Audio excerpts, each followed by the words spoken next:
Now let's discuss fluency under the 4 elements of creativity. Now for fluency, as stated here, it is said that fluency is the ability to produce a large number of ideas or alternate solution to a problem. Now the keyword under fluency is your skill to produce a large number of ideas. The other definition for fluency, if we're going to define what fluency is, it only means you're articulate. You're articulate, or sa Tagalog parang suabe. Suabe ka because you're able to produce a large number of ideas. Now, and if you're going to apply fluency in the speaking language, you are able to articulate the words efficiently. That's fluency. Now, if we're going to apply fluency under creative thinking, it only suggests that there are a lot of solutions to a problem. So meron tayong problema, hindi tayo pinayagan. Okay? Hindi tayo pinayagan ng lumabas. We were not allowed, for instance, to go out by our mother. If we ask permission from our mother to go out, and then our mother did not allow us to go out, yun na ba yung solution or may iba pang solution? If we're able to create alternate solutions, then that's being fluent. Ang problema natin, hindi ka gusto mong magpaalam lumabas, gusto mong makipagkita sa mga barkada mo. And then the problem is you were not permitted by your mother. Yun na lang ba? Doon ka na lang ba matatapos? If you're being fluent, you're able to create alternate solutions. Kung hindi ka pinayagan ni nanay, doon ka kay tatay. Yung hindi ka pinayagan ng nanay mo lumabas, pero pinayagan ka ng tatay mo. This is an example of alternate solution. Now, the same thing happens also dun sa ability ni Doctor Strange. If you're familiar with this character, dun sa Avengers. Now, Doctor Strange mentioned to Iron Man that there are other solutions to the problem of acquiring the Infinity Gauntlet of Thanos, or yung pinaka-ending ng problema nila dun sa Infinity Gauntlet ni Thanos. Marami daw solutions, pero sabi ni Doctor Strange, meron lang isang solution for that specific problem.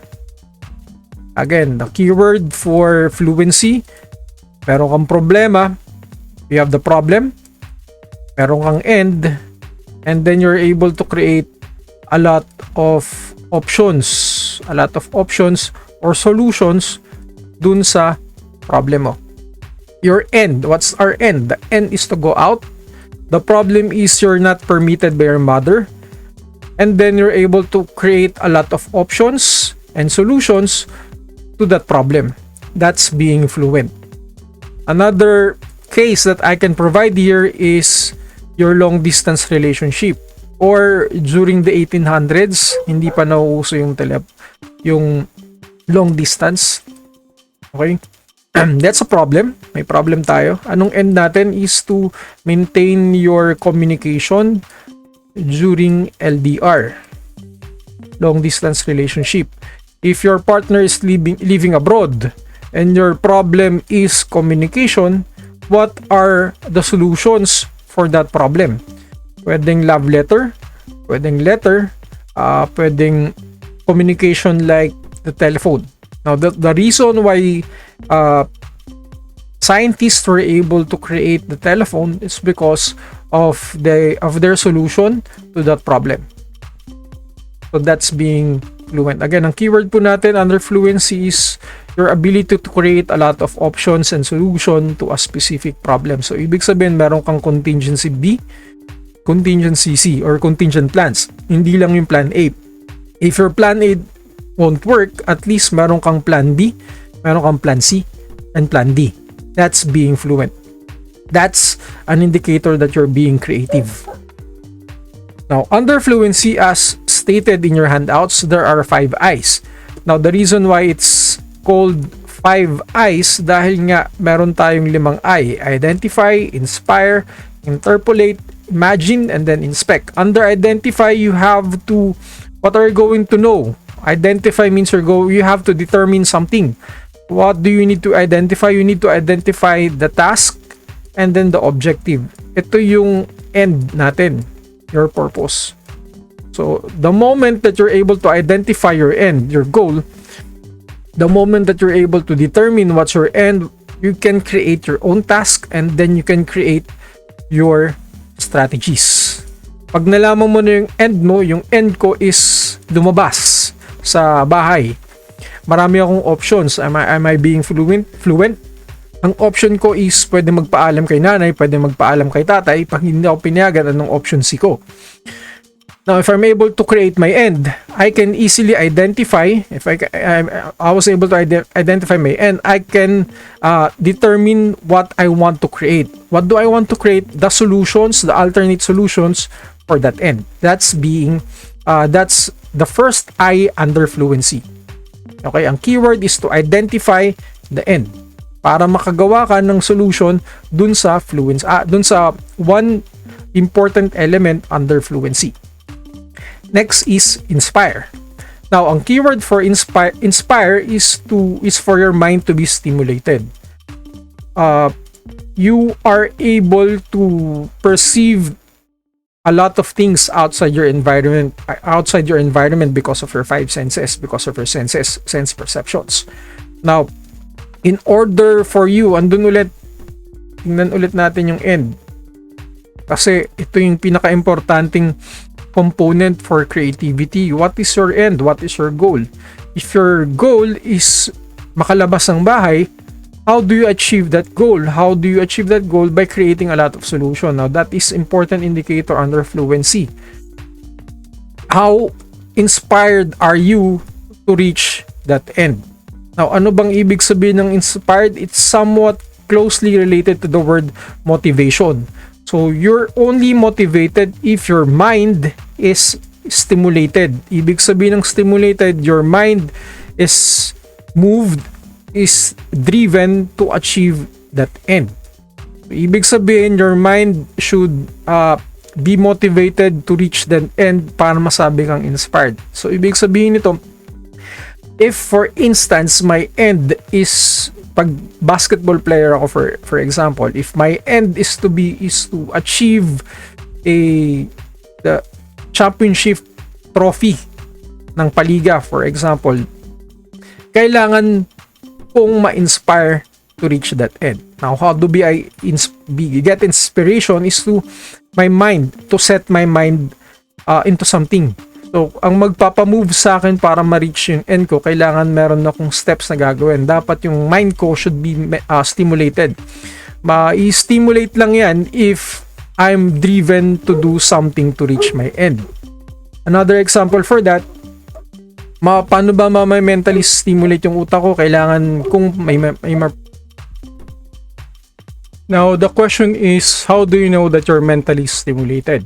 Let's examine this word. Now, how do we define stimulated here? Now, if you can define what stimulation here, stimulation means arousal. Sino yung ma-arouse? Ma-arouse dito yung senses mo. So, if your senses are aroused, ibig sabihin nun, your mind will be interested. May interest ka. Sa Tagalog, gusto ko to.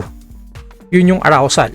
Yun yung mentally stimulated. Gusto kong mag-champion. That's why my sense perceptions are aroused. And then, I'll be interested to reach my end. Okay, that's the only thing that you can say that you're mentally stimulated. The very moment that your mind will say, gusto ko to. Gusto ko tong makuha. That's inspiration. So if you want to achieve your end, which is to be a champion, you're going to do a lot of hard work. Because as stated here, even hard work can beat a talented person. Hard work beats talent when talent doesn't work hard. So masasayang lang yung talent mo kung hindi mo naman siya pagpapaguran. Mainly because even though if you have the talent and then you won't work hard, it suggests that you're not mentally stimulated. Kasi hindi mo naman gusto yung ginagawa mo, kaya ka hindi nagtatrabaho hindi mo pinagtatrabahoan yung end mo. Now, if your end is to be a champion, your sense perception will be aroused, and then it will drive your interest to say to your mind that you want it. Gusto ko to. That's being mentally stimulated. So it's the same thing like this one. If your main goal is to lose weight, and then paano mo mentally stimulate yung utak mo, pwedeng parating nakikita ng sense perception mo itong image na to. So merong arousal. Pag merong arousal, yung sense perception mo, sasabihin sa'yo that your sense perception will be interested to achieve also this end. So if you're able to create this image in your mind, doon ka na magkakaroon ng mental stimulation. So the same thing applies also if you want to become a certified public accountant or a CPA. Your main goal is to pass the board. Your mind should be able to look and search for mental stimulation. So paano ano-ano yung mga bagay na magpapastimulate sa utak mo? Yun yung masasabi mo lang, gusto ko tong marating. So dapat every day, every term, as much as possible, mas maganda kung everyday you're mentally stimulated. Kasi otherwise, kahit anong talino mo, kung hindi mo namang gusto yan, hindi mo ma-achieve yung end mo. So that's mental stimulation. So again, you have your end. The number one is to identify what is your end. Your end is to pass the board exam. You know, you can only achieve that one if you're mentally stimulated, you're inspired. Now, how do you get inspiration? If your mind is able to say, gusto ko ma-achieve to. If your mind is interested towards your end. Now, if you do not want that end, okay? Kinuha mo yung accountancy, for instance, hindi mo naman talaga gustong course yan, mahirap makakuha ng mental stimulation.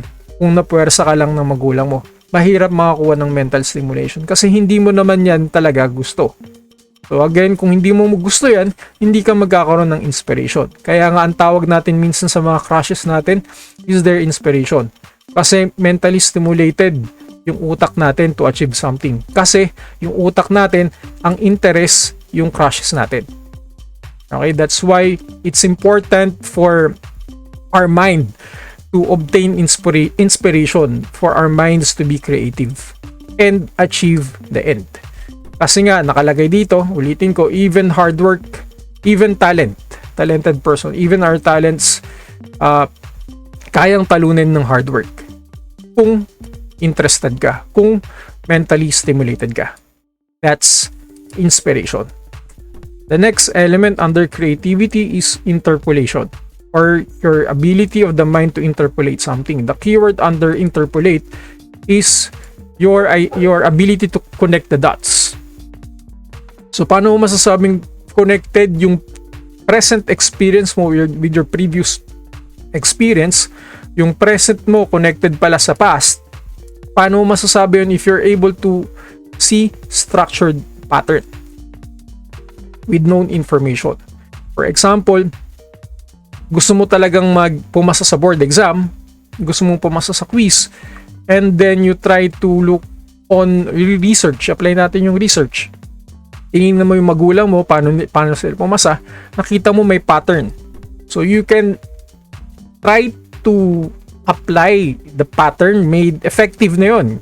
You try to apply that pattern into your present moment, kasi nga, yun yung connecting the dots. Na-connect mo yung dot before, na-structure na yung pattern. Now, you can attempt to connect the dot to your present moment. That's interpolation. We can do that. Your ability to interpolate can also be applied on different questions or problems. Let's say, for example, may pattern dito. Itong problem na to. The pattern here is yung counterclockwise movement from number 1 ng circle, and then yung alternate exchange of color ng circle. So it's white, brown, white, brown. So most likely we can assume that the next ball here should be white.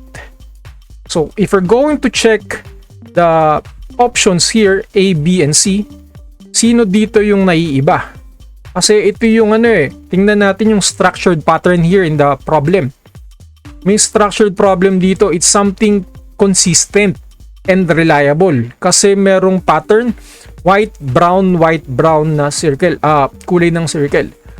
So we can assume and conclude because of the structured pattern na yung next circle should be white. At dito sa options na to, isa lang naman yung white. Ito, it's letter A. So we can assume the answer for number 1 is letter A. This is interpolation. Now, if we're going to check the arrows, then ganun din. Let's try to make this clear first. Erase muna natin. It's brown, white, brown, white. Pero magiging confusing siya kasi ang next na arrow natin should be brown. So, dalawa lang to. It's letter A and letter C. So, we can apply now tong circle technique. So, most likely, dalawa ang present dito. It's letter A. Okay, this is a kind of technique sa exam, sa multiple choice exam. So, interpolate means looking for structured patterns from your preceding experiences. That's connecting the dots. So, tingnan natin kung ito ba yung appropriate answer. Dun, if we're going to compare this answer dun sa available options, would this answer fit the structured pattern if we're going to apply interpolation in this specific problem? Ito ba yung pinakamalapit na sagot if we're going to compare this answer from these available options if we're going to examine the structured pattern dun sa question? So this is interpolation. Ang keyword again for interpolation is your pattern. May pattern. I can also make an example for the Fibonacci sequence. Anong Fibonacci sequence? This is a technique used during exams. If you're confronted with pattern exams, pattern type na exam. So, for example, sa question number 3, wala, sabihin natin, this one is blank. So, ano ngayon ang sagot dito? We're going to do our critical thinking alone. Kung i-solve lang natin ang critical, if we're going to use our own critical thinking, it would exhaust a lot of means. Now, tingnan natin ngayon yung creative thinking part natin. Now, if we're going to do our creative part and thinking natin, part of which is fluency. And then under fluency, yung third component is interpolation. Tingnan natin kung may pattern. Fibonacci sequence would suggest that there must be a pattern. Dapat constant yung pattern and then consistent yung pattern. Kung consistent yung pattern ng ibibigay sa yung conclusion niyan is accurate. So, ang Fibonacci sequence is you add together the first component or first variable, the first two variables in the sequence, and then yun yung magiging next na number. So, 1 plus 1, add mo lang yan, magiging 2. Ang next natin is to add 1 plus 2, this should be 3. So, ang next natin is add natin yung 3 plus 2, it should be 5. 5 plus 3, it should be 8. And so on and so forth. That's Fibonacci sequence. You add together to get the next number. That's Fibonacci sequence. So, hindi naman to lahat ng sequence natin magiging ganito. Pero we can check if the same pattern can be seen from the previous sequence and then dun sa subsequent sequence is also applicable. So kung if you're going to remove this number here, tapos andun sa options ano yung available answer for this blank, tingnan natin kung applicable din yung 5 plus 8 is 13, tapos 13 plus 8 is 21. Kung present yan, most likely tama yung sagot mo. Because what we did was the Fibonacci sequence. That's interpolation. Right? That's the third eye under fluency. The next I is imagination. Now, imagination is important for you to be able to create a solution to the problem. Again, ang fluency po is your ability to create a lot of solutions to a specific problem. You can only produce variable solutions if you're able to imagine. Ano ang imagine? It's an act of forming a mental image. Ibig sabihin, it's a visual image that is not present to the senses, or it's hard for the senses to perceive that object because that object is not perceivable in the actual world or actual reality. Hindi pa to na-perceive ng senses mo sa tunay na buhay. Kaya hindi siya ma-create ng mental, hindi siya totally ma-grasp ng sense of sight mo. So in order for your senses to completely grasp it, is your mind tries to create that in your idea by using something not to rely completely on your sense of sight. That's forming a mental image in your mind. The mental image has never seen or perceived in reality, and then by imagination we try to move beyond what is known. That's imagination. And then if we're able to create a mental image in our idea, this, as indicated in your handouts, this is your aha moment. An example of which is the idea of Superman. The idea of Superman was only created during the 1930s. So ibig sabihin, nung panahon ni Rizal, wala pa to. Panahon ni Rizal during the 1890s, the idea of Superman, wala pa yan. Now, the creators were able to produce the idea of Superman because of their ability to imagine. So, ibig sabihin nito, yung idea ni Superman during the 1890s, hindi pa siya perceivable sa reality. It was perceivable in reality after the 1930s because the creators were able to create Superman as a visual image in their mind. This is imagination. So if you're going to ask permission again from your parents, tapos kung mag-iisip ka ng other solutions na hindi pa nagagawa ni Numan, you can only create solutions if you're going to create mental images in your ideas, in your mind. That's imagination. And by this, most possibly you can create a new Superman na pwedeng ma-capitalize or exploit ng other users. The same thing also applies to Facebook. During the 1990s, wala pa namang Facebook. But because of imagination, so ibig sabihin, when Facebook is not yet around, it's not yet perceivable by reality. It becomes part of reality because it was produced by imagination. Wherein Facebook, naging usable lang naman siya, I think during the late 2010s, mga 2007, 2006, dun lang siya naging prominent ang Facebook. Before Facebook, meron pa tayong Friendster.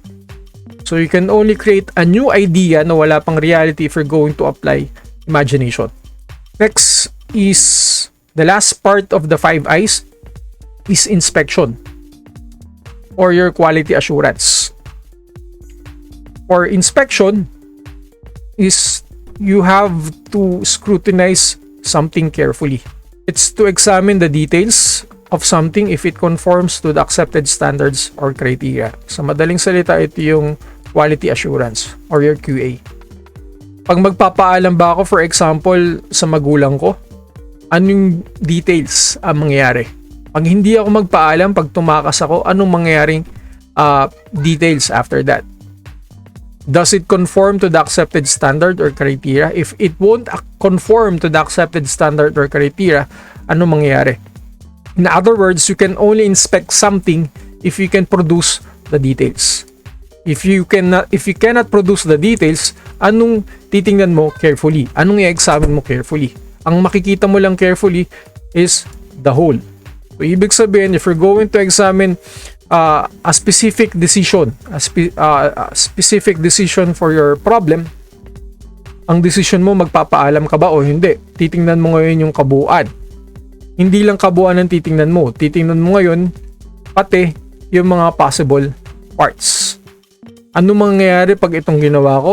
That's one part. Ano mangyayari pag hindi ko ginawa to? That's the second part. And so on and so forth. That's creating the details. So, ibig sabihin, by creating the details, you try to make the whole. Meron kang whole. Tapos, you try to deconstruct the whole and examine the parts which comprises the whole. That's inspecting. So again, anong inspect mo? Examine mo carefully ang alin? Ang details that comprise the whole decision. That's quality assurance. So ibig sabihin ng quality assurance, walang sablay, swabe pa rin.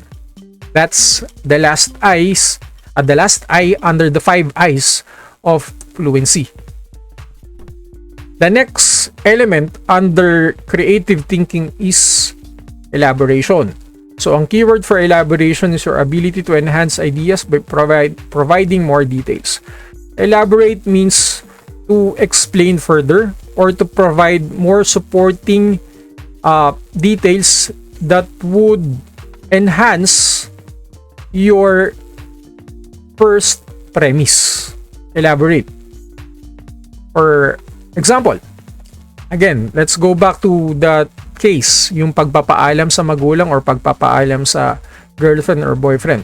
Hindi ba ako payagan ng nanay ko? Papayagan din ba ako ng tatay ko?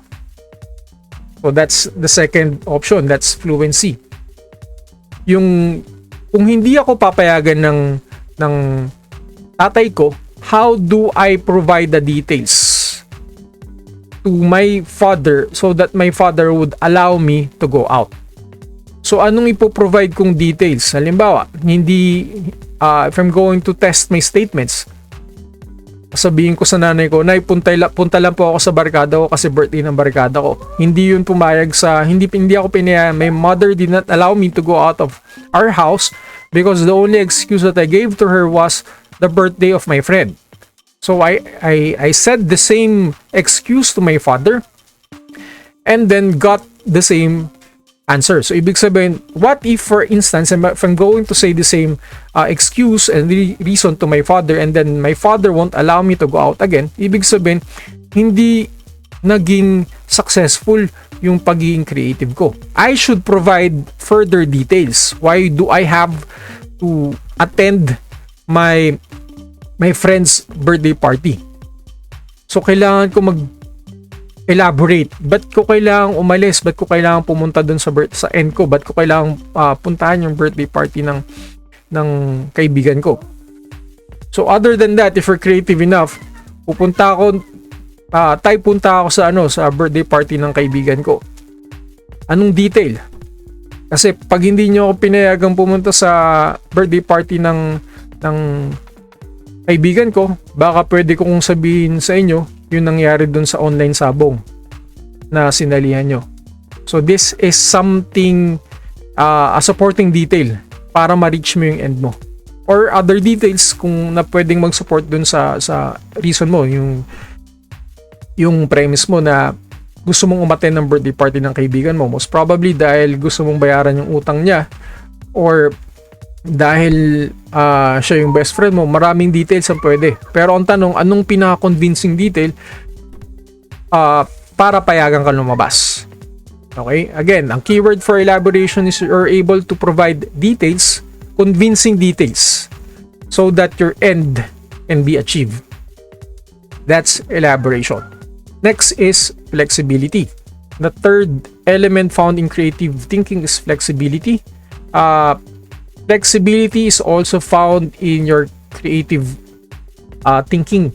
Isa sa mga elemento ng creative thinking. The same thing also applies sa critical thinking and creative thinking. So, flexibility can be seen in both in creative thinking and critical thinking.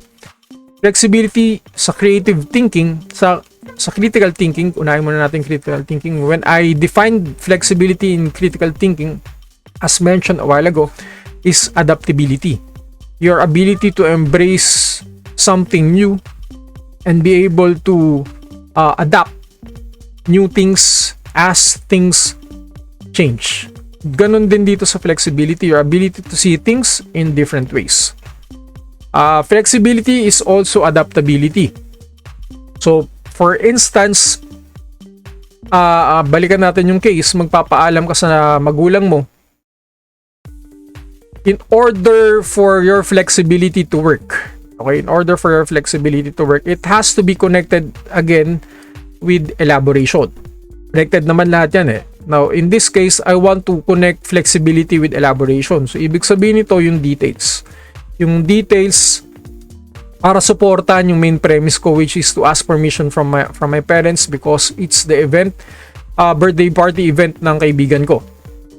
So, marami in order, ang flexibility po, tinitingnan yung details. Details na makikita dun sa elaborate.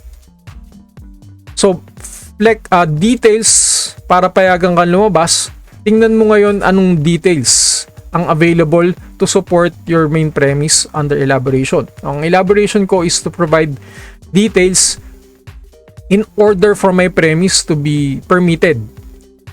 In order for me to be permitted by my parents to go out. So the details, ikaw ang mag-iisip ngayon ng details. Merong detail A, detail B, detail C, detail D, detail E, and so on and so forth para payagan yung main premise mo. Now the details, nagbabago yan ngayon dun sa flexibility. Pwede mong ilagay dito sa detail A yung mga manok ni tatay.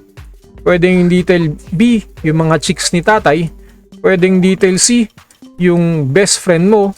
Pwedeng detail D, nandun yung crush mo. Ang daming details sa pwede mong ilagay. O pwedeng detail E, part ng requirements sa subject. Lahat yan details to support your main premise under elaboration.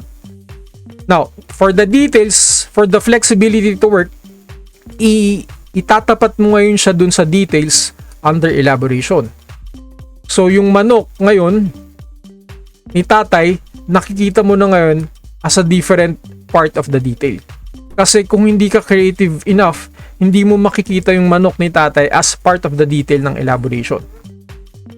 Hindi mo siya mako-consider as part of your contingency plan para payagan ka ng tatay mo na lumabas. Now, if I'm the creator of a mobile phone, if I'm a creator of a mobile phone, this movie, itong Star Trek, if you're not familiar with Star Trek po na uso became familiar and trending during the 1970s. So, ibig sabihin yung technology hindi pa ganun ka-advance. Iilan lang ang household na merong color TV. If I am a innovator, if I can see different things in a different way. So, yung possibility to make this as a reality, kailangan ko rin i-connect ulit yung imagination ko. The very moment na may nakita kang bagay in a different way, that's being flexible. So, ibig sabihin, if you're going to reconnect the definition of flexibility dun sa flexibility ng critical thinking, meron kang different way kasi may nakikita kang bago dun sa ordinary object na nakikita mo. Kasi during the 70s, this is only ordinary. It's a science fiction movie. Na kung saan, if you're not going to use your imagination, hindi to magiging part ng reality. It's impossible during that time as a technology to talk to the other person. It's very impossible during the time, the 70s, to talk to the other person. Using a telephone or any form of communication or device na makikita mo yung itsura sa screen. Makikita mo lang to sa mga science fiction movies. So if I'm an innovator, if I'm a scientist, pwede kong ma-exploit yung opportunity na to consider this as a feature sa isa sa mga discovery ko if I'm going to put this feature sa mobile phones in the future. So I think the reason why we have softwares, why we have devices right now in our phones, may mga features yung phone natin wherein we could talk to the other person face to face tapos colored pa, is because there are innovators from the past na nakita nila yung particular instance na to in a different way. I think we owe our technology right now. The reason we're able to talk to other person using this feature is because they're able to see this, witness this from science fiction movies like this one sa Star Trek. So if you have this type of idea, pag may nakitang isang bagay, ordinary thing, for instance, halimbawa may nakikita kang nakita mo buko. Yung buko is always an ordinary fruit sa isang coconut tree. Pero if you can capitalize buko as a product of your business, that means you have a very flexible mind. You have the ability to see that buko in a different way. That's being flexible. So ganun din, kung may nakita akong may binili na namang halaman si mama, yung halaman ni mama may nakita akong a different way. I can use that plant as a contingency plan na pwede kong gamitin kung magpapaalam ako kay nanay na lalabas. That's being flexible. The last part of creativity, the last component present under creativity is originality. Now, when we say originality, ang keyword for originality is the ability to come up with completely unique ideas. It's similar to your flexibility. If your flexible idea comes to fruition, ang end product ng flexible idea mo is originality. Kasi, as mentioned, under flexibility, you're able to see things in different ways. So, ibig sabihin, meron kang nakita sa isang bagay na ordinaryo na kaya mong i-transform into something new. That's being different. Pag na-transform mo, for instance, yung buko, ginawa mo siyang, for instance, sa ice candy na buko, it's something new na hindi pa na-experience sa community. That's originality. Or kung may nakita kang buko, ginawa mo siyang sabong panlaba na pwedeng at the same time na pampaligo sa mga aso nyo, it's something new. So that's originality. Originality, again, owes its existence from flexibility. Originality cannot come into fruition without owing its existence from flexibility. Example of this, ito. Tatakas pero pag nandun na sa pupuntahan, saka siya magpapaalam. This is something originality. A product of originality. You cannot have this kind of idea if your mind is not flexible enough. So originality, generation, andun yung keyword natin, generation. You're able to produce the new idea that you got under the under flexibility. So, ibig sabihin, ano na to? You're able to perceive physically the new idea that you got under the flexibility. Example, meron na tayong mga mobile phones na di-swipe na. During my time, during the late 90s, yung di-swipe na mobile phone, wala pa yan. It becomes part of reality during the early 2000s. Kaya siya naging mabenta kasi original yung product. When I say original, yun lang yung time na kung saan na-experience siya ng majority to have a mobile phone na di-swipe. Now, what if sa future, wala na tayong mobile phone? You can communicate with others through lenses. Dito. Tapos, ma-access mo na siya ganito. This is something original. And if we're able to capitalize on this kind of original idea, most likely, papatok yung product mo. Doon ka magiging mabenta. So, marami na tayong, for example, cake. Flavored cake. So, ano pa yung cake na hindi pa siya na-introduce sa market? That's something new. If it's something new, ang demand niyan, obviously, tataas. Kasi, it's something flexible na gustong ma-experience ng karamihan. That's originality. It's something unique. Unique kasi hindi pa siya na-experience in the objective reality. That's how creativity works. So again, let's review. For creativity to work, we have 4 important elements to consider. First is fluency. Under fluency, we have the 5 I's. And then flexibility is elaboration is the same as elaboration has its roots from the preceding elements. Okay, andun yung fluency, andun yung fluencies, you're able to create a lot of options for the specific problem. And then elaboration, katabi ng fluency, elaborations, you're able to provide details dun sa premise mo. Now, you can only provide details dun sa premise mo if you can produce a lot of new things from those common things. Pag nakapag-produce ka na ng maraming new things, pwede mo na siyang ipasok dito sa details na pang-suporta dun sa fluency mo. And then, if flexibility, ang product ng flexibility tsaka elaboration will be originality. That's how creativity works. Now, after this one, we try to discuss Bloom's taxonomy. Now, Bloom's taxonomy tries to discuss further creativity and critical thinking. Creative thinking and then critical thinking. Saan ba natin makikita under Bloom's taxonomy yung creativity and then critical thinking?